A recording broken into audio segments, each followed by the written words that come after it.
In the last book he ever wrote, The Vanishing Evangelical, Calvin Miller, the beloved author of over 40 books, warned of an irreversible pendulum swing that would catapult the church into the cultural ghetto of insignificance. The postmodern culture, coupled with an incessant desire to please it by the very ones who should be challenging it, would usher in this malady. According to Miller, the seeker-friendly movement spawned in the late 90s in America brought forth the bitter fruit of church abandonment, unprecedented numbers of millennials abandoning the church in search of a true spirituality that could satisfy their longing for significance. Interesting twist, isn't it? The church, hoping to retain an emerging generation, runs to accommodate them, only to be rejected because they are too accommodating and come off as cheap and unauthentic. This downward trend of the church of the 21st century, he writes, is due to postmodernism and a long list of accommodations by the church to an increasingly decadent culture. The state of evangelicalism is personified in a condition, coined by Robert Bellah in Habits of the Heart, called Shilaism, where would-be churchgoers place personal preference above theological depth, opting a mix-and-match approach, where their preferences replace biblical values. The term is taken from a comment made by a nurse, Sheila Larson. I believe in God. I'm not a religious fanatic. I can't remember the last time I went to church. My faith has carried me a long way. It's Shilaism. Just my own little voice, it's just try to love yourself and be gentle with yourself. You know, I guess, take care of each other. I think you would want us to take care of each other. The peril of abandoning the basics. Instead of investing precious time equipping and challenging the new generation to go deep and master the basics of the things that Jesus began to do and teach, the church acquiesced to the culture around it in hopes of pleasing its icons. In the case of the 21st century, these icons are inward-looking Shielites. The result of this accommodation has been disastrous.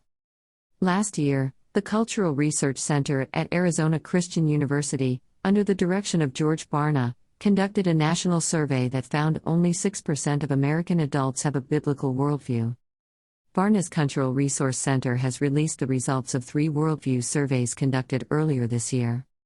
The first of these concluded that America's dominant worldview is syncretism, which isn't actually a worldview at all but rather a disparate, irreconcilable collection of beliefs that people paste together to suit themselves. The second survey concluded that America's most popular worldview is what can be called moralistic therapeutic deism. Components of this worldview include belief in a God who remains distant from people's lives and the universal purpose of life of being happy and feeling good about oneself. The third survey found that millennials are substantially more likely than previous American generations to reject biblical principles in favor of more worldly spiritual perspectives and practices. We are drowning in a culture we are trying to save. Like the proverbial frogs in a kettle, we are being groomed for consumption by social engineers.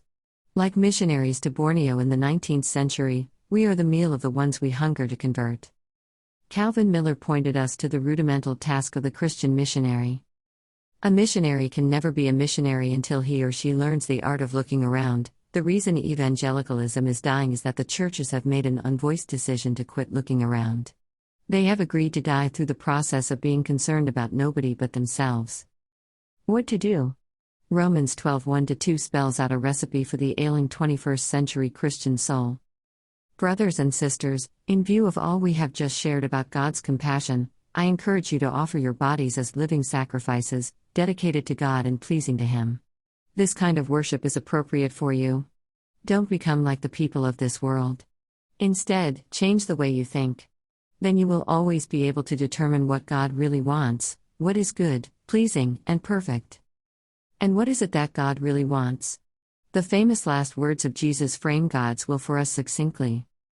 You will receive power when the Holy Spirit comes to you. Then you will be my witnesses to testify about me in Jerusalem, throughout Judea and Samaria, and to the ends of the earth. God's will is that we stop looking at ourselves, abandon our culturally correct strategies and focus on the training manual Jesus passed on to us.